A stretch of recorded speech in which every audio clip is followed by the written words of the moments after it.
Hello दोस्तों, स्वागत है आप सबका आपके अपने यूट्यूब चैनल परीक्षा का पगलू में। आज हम सब हल करेंगे विज्ञान डीएलएड प्रथम सेमेस्टर के बहुविकल्पीय प्रश्नों का जबरदस्त हल 2016 से 2024 तक। तो चलिए शुरू करते हैं। आज का पहला प्रश्न है हमारा 2016 से स्टार्ट करते हैं। निम्नलिखित में से उभयचर प्राणी है। तो कछुआ एक उभयचर प्राणी है, ठीक है। अब प्रश्न की व्याख्या देखो। उभयचर एम्फीबियन वे प्राणी होते हैं जो जल और थल दोनों स्थानों पर रह सकते हैं और अपने जीवन चक्र में रूपांतरण मतलब मेटामॉर्फोसिस से गुजरते हैं, जैसे कि मेंढक। कछुआ टर्टल तकनीकी रूप से सरीसृप रेप्टाइल वर्ग का प्राणी है, ठीक है, क्योंकि यह फेफड़ों से श्वास लेता है और केवल थल पर अंडे देता है। हालांकि यह पानी और जमीन दोनों में रहता है और विकल्प में मेढक अनुपस्थित है, इसलिए यह सबसे अधिक उपयुक्त विकल्प माना जा सकता है। तो जल और थल दोनों में रहने की शर्त को पूरा करता है। विकल्पों की व्याख्या। खरगोश यह एक स्तनधारी मैमल प्राणी है जो जमीन पर रहता है। चूहा ये भी एक स्तनधारी प्राणी है जो जमीन पर रहता है। कछुआ यह सरीसृप वर्ग का प्राणी है लेकिन जल और थल दोनों में निवास करता है। गाय यह एक स्तनधारी प्राणी है जो भी जमीन पर रहती है, स्थल पर। अगला प्रश्न हमारा, निम्नलिखित में कौन सा मछली का अनुकूलन अंग नहीं है। तो फेफड़ा मछली का अनुकूलन अंग नहीं है। धारा रेखा शरीर भी इसका अनुकूलन अंग है। पंख भी इसका अनुकूलन अंग है मछली का। गलफड़े भी अनुकूलन अंग है, ठीक, लेकिन फेफड़े इसका अनुकूलन अंग नहीं है। तो देखते हैं क्या आगे प्रश्न की व्याख्या देखिए आगे। मछली जल में रहने के लिए अनुकूलित एडोप्टेड होती है। पानी में श्वास लेने के लिए गलफड़े, तैरने और दिशा बदलने के लिए पंख और पानी के प्रतिरोध को कम करने के लिए धारा रेखा शरीर इसके मुख्य अनुकूलन अंग है। सभी विकल्पों की व्याख्या देखो।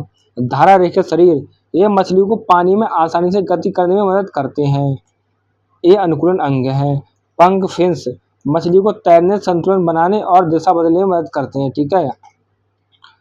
पंख मदद करते हैं और धारा रेखा शरीर भी मदद करते हैं, ये भी अनुकूलन अंग है। गलफड़े गिल्स मछली को पानी में घुली ऑक्सीजन लेने में मदद करते हैं, ठीक, ये अनुकूलन अंग है। लेकिन फेफड़ा फेफड़ा क्या देखिए।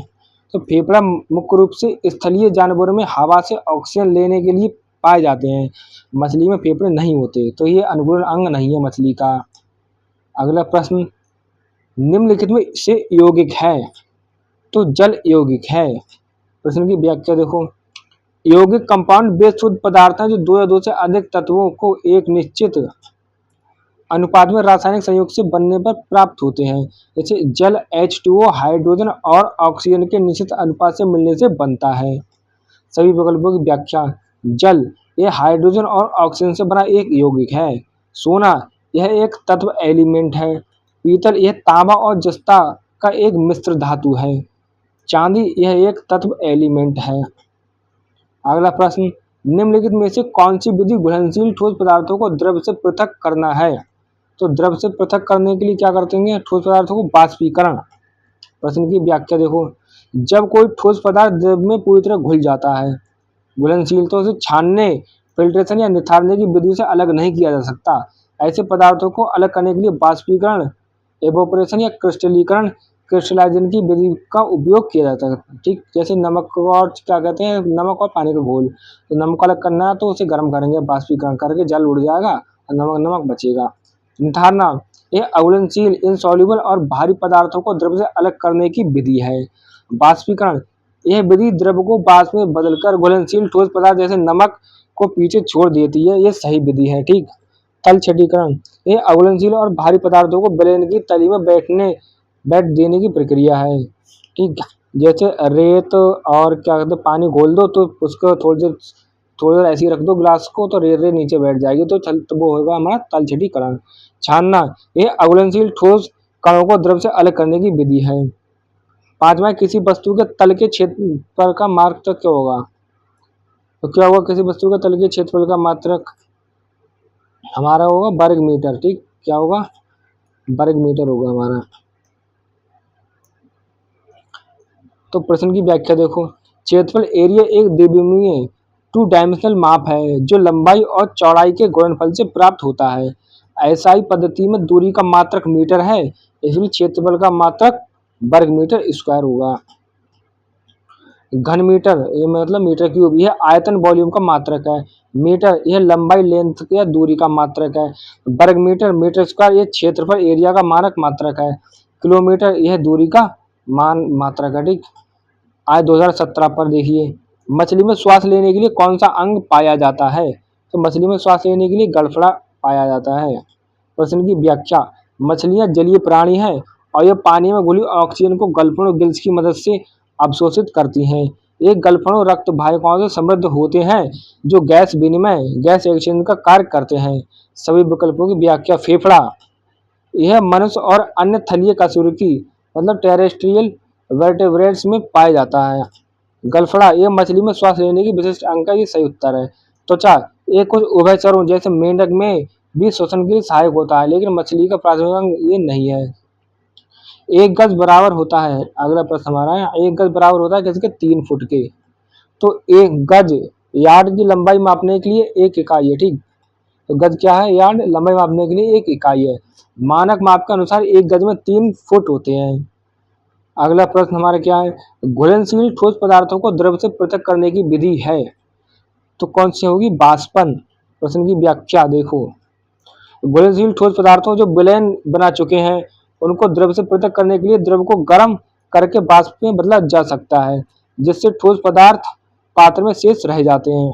सभी विकल्पों की व्याख्या देखो, छानना, निथारना, तल छटीकरण, ये तीनों विधियां अघुलनशील ठोस मतलब इनसॉल्युबल सॉलिड पदार्थों को द्रव से अलग करने के लिए उपयोगी की जाती हैं। वाष्पन एक घुलनशील ठोस पदार्थों को द्रव से अलग करने की उपयुक्त विधि है। ये सही उत्तर है।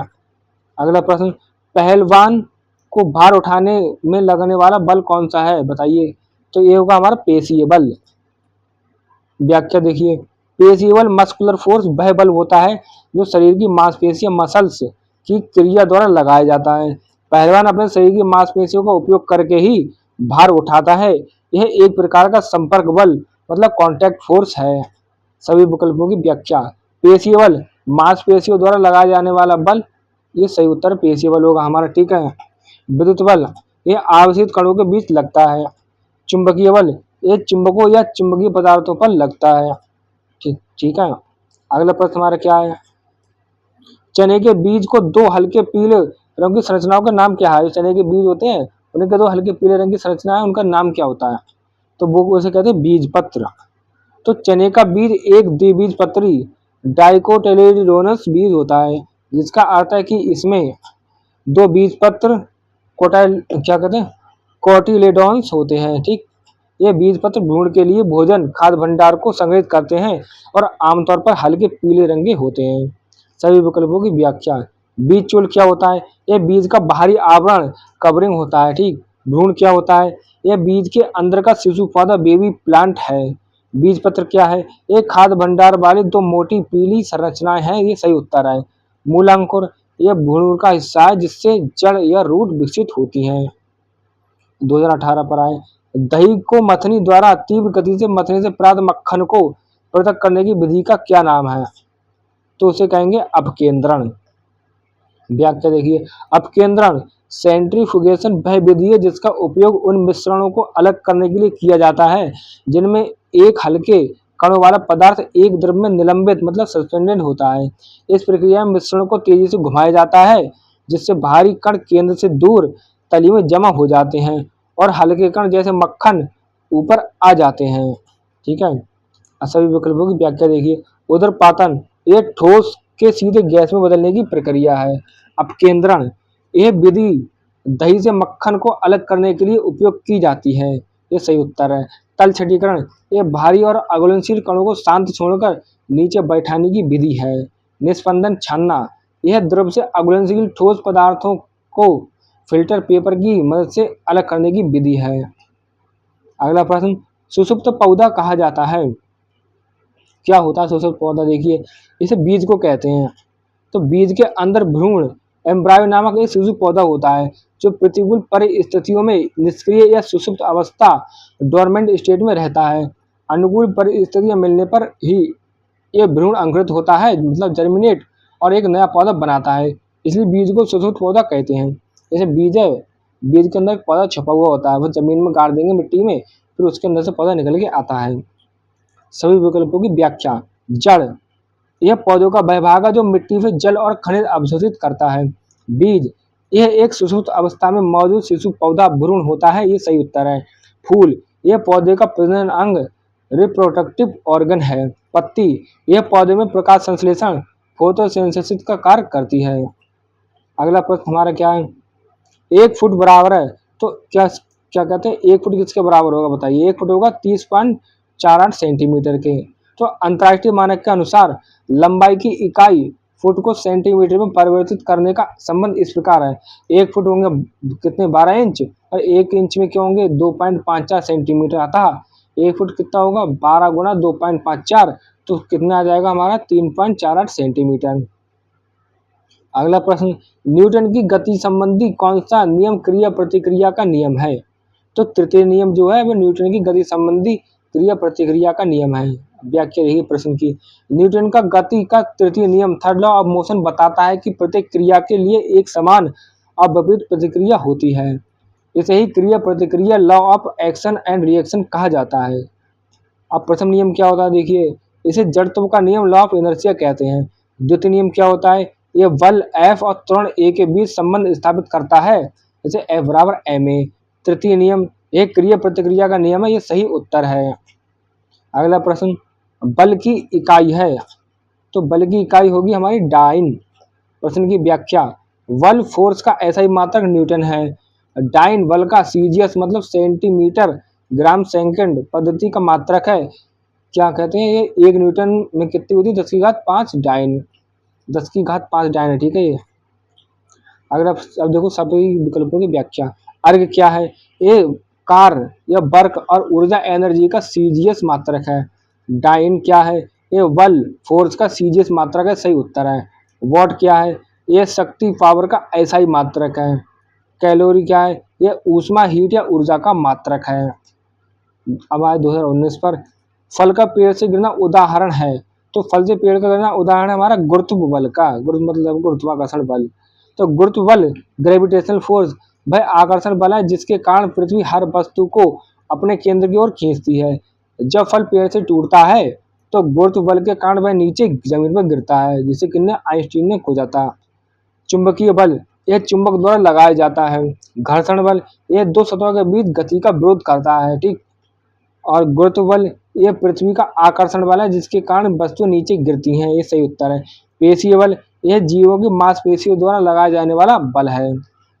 अगला प्रश्न, बालू और लोहे की छीलन को पृथक किया जाता है, कौन सी विधि होती है, चुंबकीय पृथक्करण, क्योंकि चुंबक के सभी लोहे की छीलन चिपक जाती है और बालू अलग रह जाती है। अब देखो व्याख्या देखिए, लोहा एक चुंबकीय पदार्थ मैग्नेटिक मटेरियल है, जबकि बालू रेत एक गैर चुंबकीय पदार्थ है। ऐसे मिश्रण को अलग करने के लिए चुंबक का उपयोग किया जाता है जो लोहे के छीलन को अपनी ओर खींच लेता है। अब सभी विकल्पों की व्याख्या। बीनकर, इसका उपयोग हाथ से बड़े और अलग दिखने वाले अशुद्धियों को अलग करने के लिए किया जाता है, जैसे चावल से कंकड़ बीनना। और चुंबकीय पृथक्करण द्वारा क्या करते हैं, इसका उपयोग करके चुंबकीय और गैर चुंबकीय पदार्थों को अलग करने के लिए करते हैं, जैसे लोहे को अलग करेंगे हम बालू में से। फटक कर, इसका उपयोग हवा की मदद से अनाज से भूसे को अलग करने के लिए किया जाता है। चालकर, इसका उपयोग विभिन्न आकार के कणों को अलग अलग करने के लिए किया जाता है। अगला, पत्ती द्वारा जनन होता है, तो पत्ती द्वारा जनन कौन से पौधे में होता है, अजूबा। तो अजूबा ब्रायोफिल्म में कायिक प्रवर्धन वेजिटेटिव प्रोपेगेशन पत्ती द्वारा होता है। इसकी पत्तियों के किनारे पर कलिकाएं वर्ष विकसित होती हैं जो पत्ती के मिट्टी में गिरने पर नए पौधों में विकसित हो जाती हैं। सभी विकल्पों की व्याख्या देखो। अजूबा में इसमें पत्ती द्वारा कायिक जनन होता है, ये सही उत्तर है। बबूल में इसमें बीज द्वारा जनन होता है। केला में इसमें तने द्वारा कंद या राइजोम जनन होता है। आम में इसमें लैंगिक जनन बीज द्वारा जनन होता है। अगला प्रश्न, उभयचर जंतु है, उभयचर जंतु कौन है, तो मेंढक उभयचर जंतु है। तो मेंढक फ्रॉग एक आदर्श उभयचर एम्फीबियन प्राणी है। यह जल और थल दोनों में रह सकता है और इसके जीवन की शुरुआत पानी में टैडपोल के रूप में होती है, जो रूपांतरण के बाद थल पर रहने लायक हो जाता है। अगला प्रश्न हमारा, ठीक है, सभी विकल्पों की व्याख्या। मेढक यह एक उभयचर है, सही उत्तर है। मछली एक जलीय एक्वाटिक प्राणी है। चिड़िया एक पक्षी एविस वर्ग का प्राणी है। कुत्ता ये स्तनधारी मैमल प्राणी है।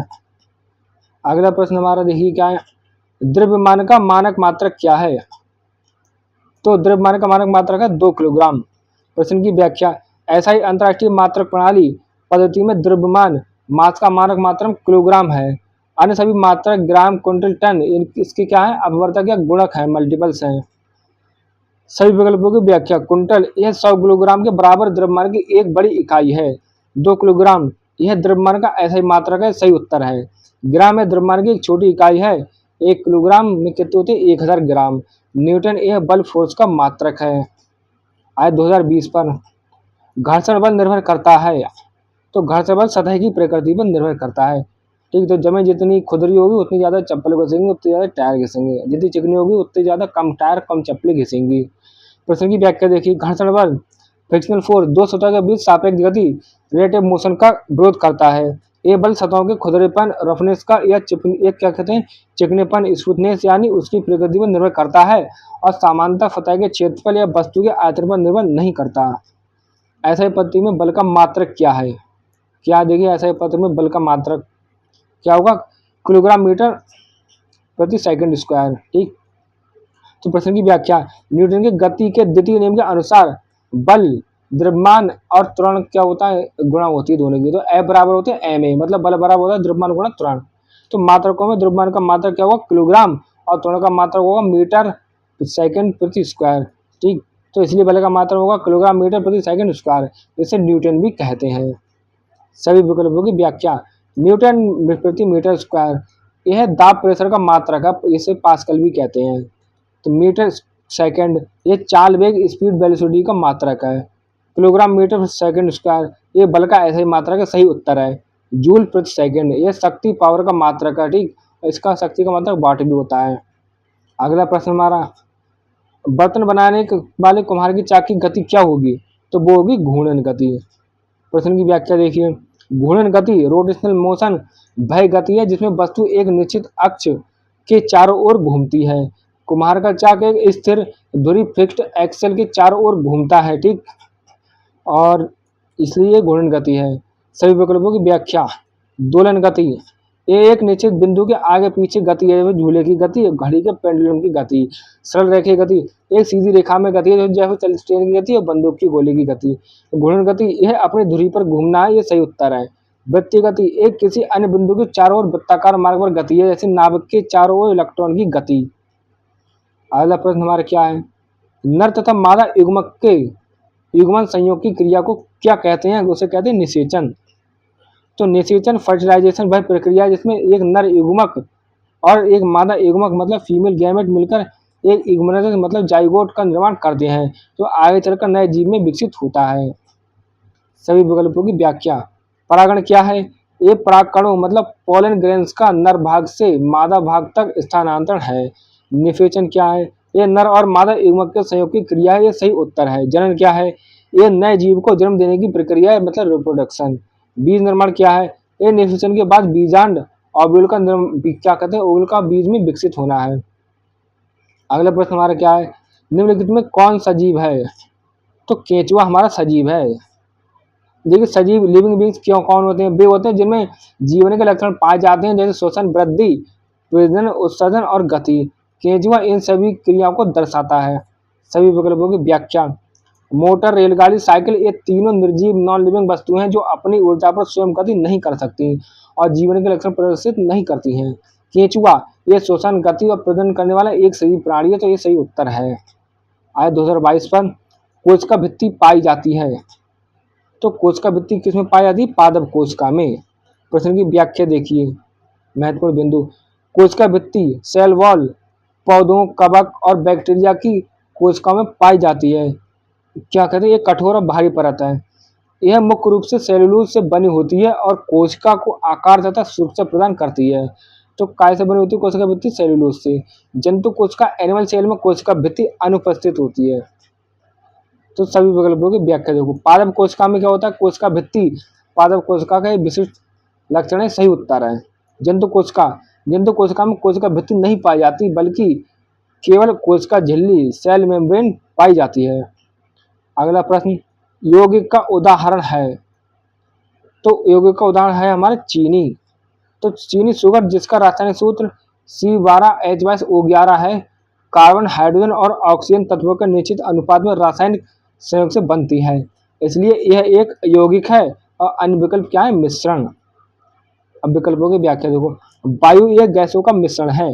धुआं यह ठोस और गैस कणों का एक मिश्रण है। चीनी यह कार्बनिक यौगिक मतलब ऑर्गेनिक कंपाउंड है, ये सही उत्तर है। चीनी का विलयन यह चीनी और जल का समांगी मिश्रण है, होमोजेनियस मिक्सचर है। अगला प्रश्न, कायिक परिवर्तन संभव है। तो कायिक परिवर्तन किसमें संभव है? यह है जड़ द्वारा भी होता है, तना द्वारा, पत्ती द्वारा, तो इन सभी के द्वारा कायिक परिवर्तन संभव है। प्रश्न की व्याख्या देखो। कायिक परिवर्तन वेजिटेटिव प्रोपगेशन मतलब अलैंगिक जनन की एक विधि है जिसमें पौधे के कायिक भाग, जड़, तना या पत्ती से नया पौधा उत्पन्न होता है। ये तीनों भागों द्वारा संभव है। कायिक क्या होता है? मतलब काया माने होती बॉडी, तो मतलब जो पेड़ की जितनी बॉडी के भाग होते हैं उनसे पौधे उत्पन्न होता है कायिक परिवर्तन। सभी विकल्पों की व्याख्या। जड़ द्वारा किन में होता है कायिक परिवर्तन? शकरकंद और डहेलिया में। तना द्वारा किसमें होता है? आलू, गुलाब और गन्ना में। पत्ती द्वारा किसमें होता है? अजूबा में, ब्रायोफिलियम में। तो इन सभी के द्वारा कायिक जनन जड़, तना और पत्ती तीनों भागों द्वारा होता है। ठीक, तो ये हमारा सही उत्तर हो जाएगा। अगला प्रश्न हमारा, बल का मात्रक क्या है? तो बल का मात्रक है न्यूटन। तो बल फोर्स का ऐसा ही मात्रक न्यूटन है। यह एक व्युत्पन्न मात्रक है जो किलोग्राम मीटर सेकंड स्क्वायर के बराबर होता है। सभी विकल्पों की व्याख्या। न्यूटन यह बल का मात्रक है, सही उत्तर है। सेकंड यह समय का मापक मात्रक है। ठीक, और किलोग्राम यह द्रव्यमान मास का मात्रक है। अगला प्रश्न हमारा, निम्नलिखित में से संयुक्त पत्ती को छांटिए। तो नींबू की पत्ती होगी हमारी संयुक्त पत्ती, और आम अमरूद की पत्ती क्या होगी? साधारण पत्ती। तो संयुक्त पत्ती कंपाउंड लीफ वह पत्ती होती है जिसमें फलक लैमिना कई छोटे छोटे हिस्सों पर्णक लीफ लेट्स में विभाजित होती है। नींबू की पत्ती तकनीकी रूप से एक पर्ण की संयुक्त पत्ती मतलब यूनिफोलिएट कंपाउंड लीफ का एक उदाहरण है, क्योंकि इसका विकास एक संयुक्त पत्ती से हुआ है जिसमें केवल एक पर्णक बचा है और इसका डंठल पेटायोल पंखदार हो जाता है। सभी विकल्पों की व्याख्या। आम की पत्ती और अमरूद की पत्ती सरल पत्ती सिंपल लीफ के उदाहरण है। नींबू की पत्ती यह एक पर्ण की संयुक्त पत्ती का उदाहरण है, सही उत्तर है। आज 2023 पर उदरपादन पदार्थ नहीं है। तो नौफदार उदरपादन पदार्थ मतलब सीधे ठोस से गैस में बदलता है। नमक नहीं है। ठीक, आयोडीन है और कपूर है। तो नमक हमारा उदरपादन पदार्थ नहीं है। ठीक, सही तो क्या सही उत्तर क्या हो जाएगा? नमक। प्रश्न की व्याख्या देखो। उदरपातन मतलब सब्लिमेशन वह प्रक्रिया है जिसमें कोई ठोस पदार्थ गर्म करने पर सीधे गैस में बदल जाता है और द्रव अवस्था में नहीं आता। तो नौफादर NH4Cl, आयोडीन I2 और कपूर कैम्फर उदरपादक पदार्थ मतलब सबलाइम पदार्थ है। नमक NaCl एक ऐसा पदार्थ नहीं है। नौसादर ये उदरपादक पदार्थ है। नमक के उदरपातन नहीं दर्शाता, गर्म करने पर पहले पिघलता है, ये सही उत्तर है। आयोडीन यह उदरपादक पदार्थ है। कपूर यह भी उदरपादक पदार्थ है। अगला प्रश्न, निम्नलिखित में से कीटभक्षी पौधा है। तो निपेंथिस भी कीटभक्षी पौधा है, सैंडियो भी कीटभक्षी पौधा है, वीनस फ्लाईट्रैप भी कीटभक्षी पौधा है। तो उपयुक्त सभी कीटभक्षी पौधे होंगे। तो कीटभक्षी पौधे इंसेक्टिवर्स प्लांट्स वे होते हैं जो नाइट्रोजन की कमी को पूरा करने के लिए कीटों को फंसाकर उनका पाचन करते हैं। निपेंथिस, घटपर्णी, सनड्यू, डोसेरा और वीनस फ्लाईट्रैप क्या कहते हैं डायोनाया, ये तीनों ही कीटभक्षी पौधे के सामान्य लक्षण हैं, उदाहरण हैं। निपेंथिस देखो, इसे घटपर्णी पौधा पितर प्लांट भी कहते हैं, एक कीटभक्षी पौधा है। सनड्यू चिपचिपे स्राव से कीटों को फंसाता है। वीनस फ्लाईट्रैप पत्तियों के खुलने और बंद होने के कीटों को फंसाता है। तो उपयुक्त सभी ये सभी क्या है? कीटभक्षी पौधे हैं।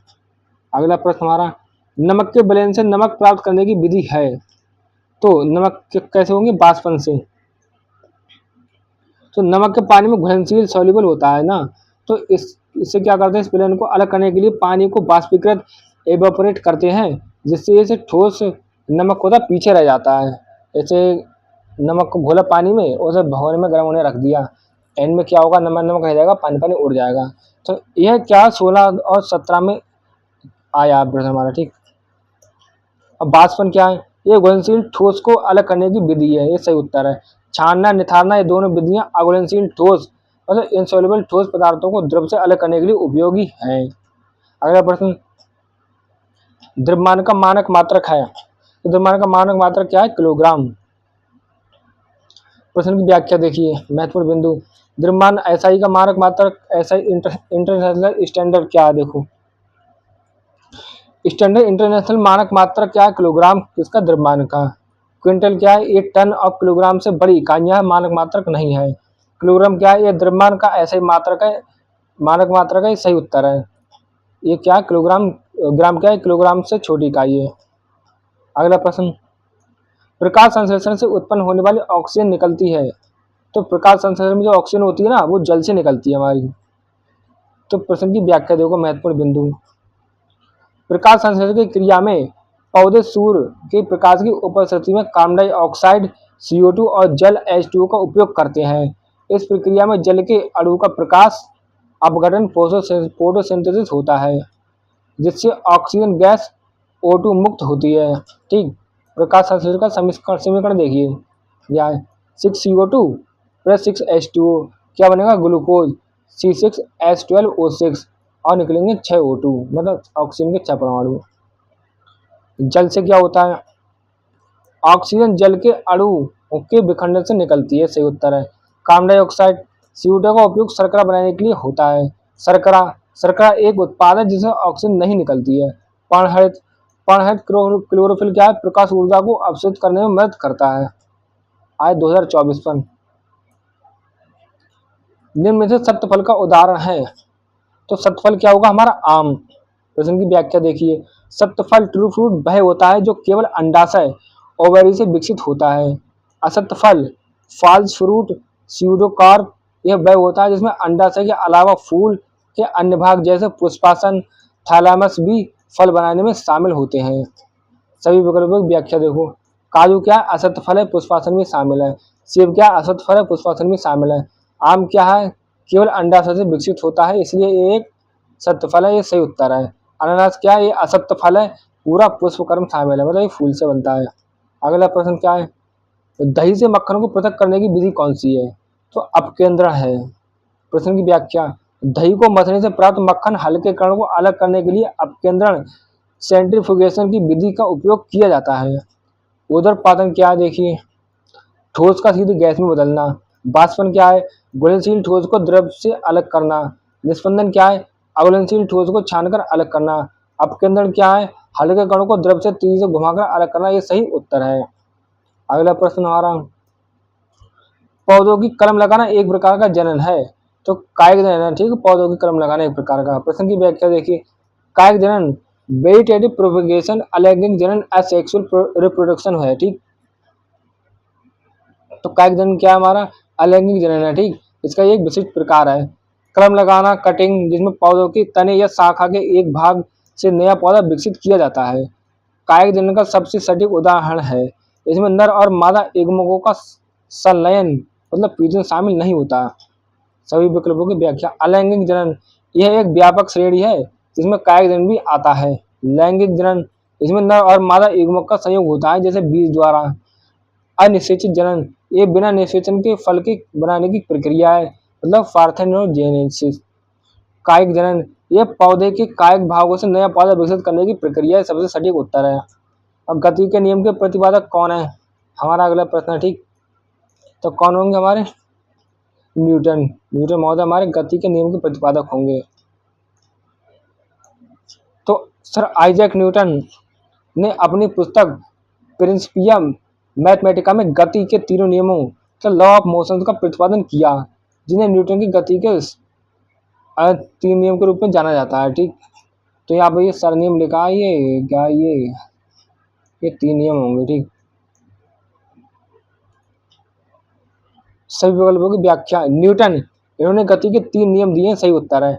आइंस्टाइन इन्होंने सापेक्षता का सिद्धांत थ्योरी ऑफ रिलेटिविटी दिया है। कोपरनिकस इन्होंने सूर्य केंद्र सिद्धांत मतलब हेलिसेंट्रिक मॉडल दिया है।